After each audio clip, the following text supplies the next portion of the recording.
Imagine this. A young woman, a future queen, a life wrapped in golden tradition. You expect love, choice, freedom, but stop. What if I told you, she may never marry the one she loves? And here's the twist, her crown, the very thing that gives her power, may also be the reason she can never choose freely.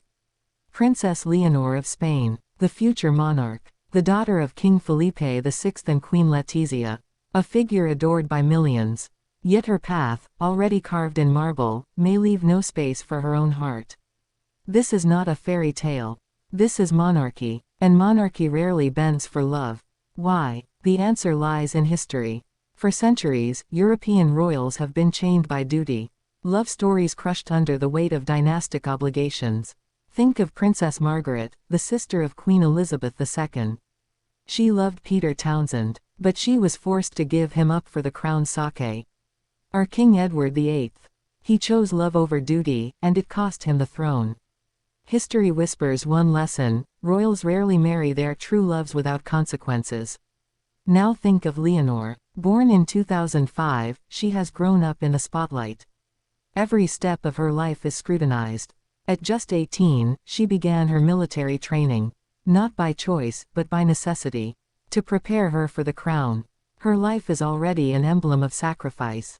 But what happens when love collides with destiny?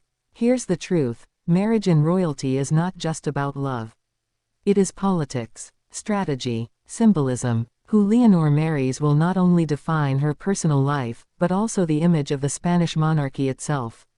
If she marries a commoner, it could bring relatability, but risk weakening tradition.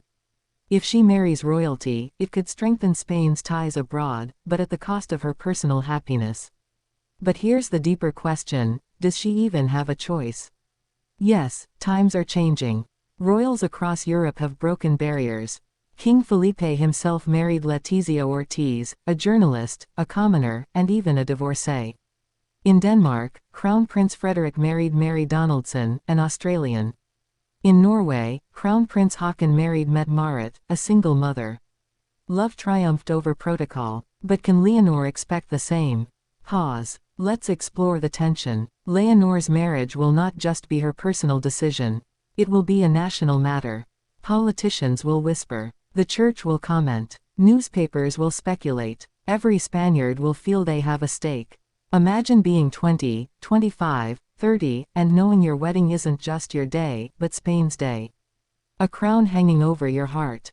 And then there's her sister, Infanta Sofia. Sofia will likely have more freedom. She can study, travel, and possibly marry whoever she loves. Because she is not destined for the throne.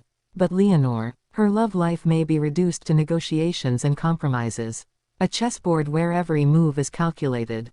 Now, let's open the first curiosity loop. What if Leonor falls in love with someone Spain disapproves of? Imagine she meets a classmate during her military training. Or a friend at university. Someone without titles. Someone ordinary. Would Spain accept him as their king consort? Would politicians support it? Would the monarchy risk the backlash? The answer isn't simple. Spain's monarchy is fragile. It faces criticism, Republican voices, and scandals from past generations. Every decision Leonor makes must strengthen the crown, not weaken it. A controversial marriage could inflame debate. And if Spain ever voted again on monarchy versus republic, Leonor's choice of partner could tip the scale. But here's another loop. What if she refuses to compromise? What if Leonor follows her heart, no matter the risk? Could she, like Edward VIII, face the impossible choice between love and the throne?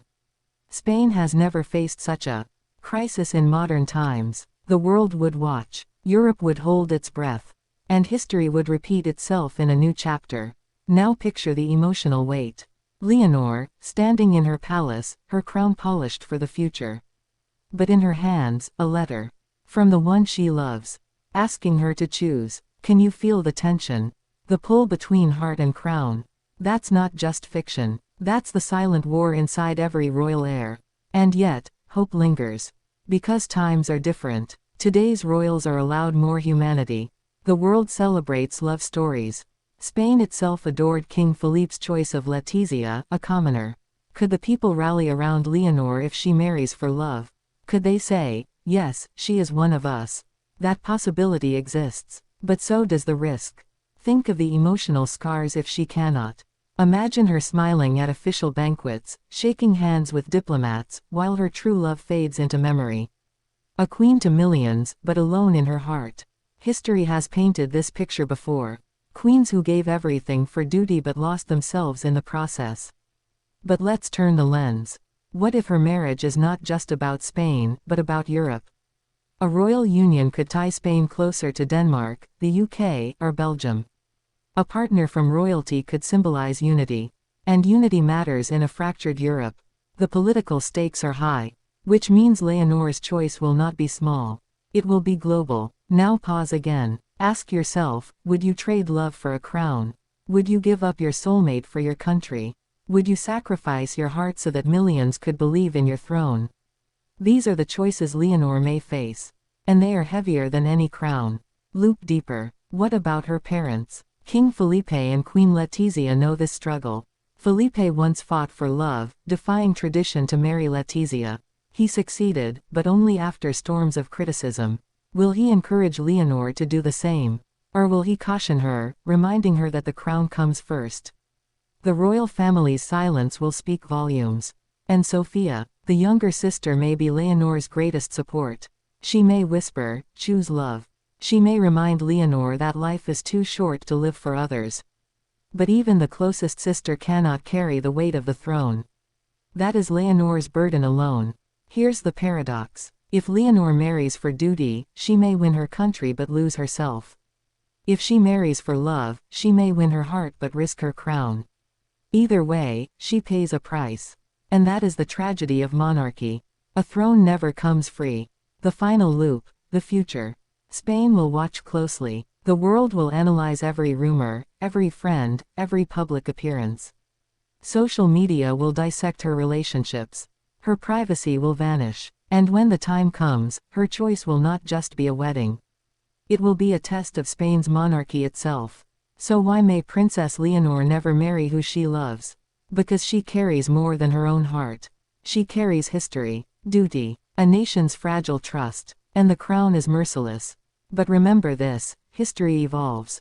Love has broken barriers before. And perhaps Leonor, with her courage and quiet strength, will rewrite the script. Maybe she will prove the world wrong.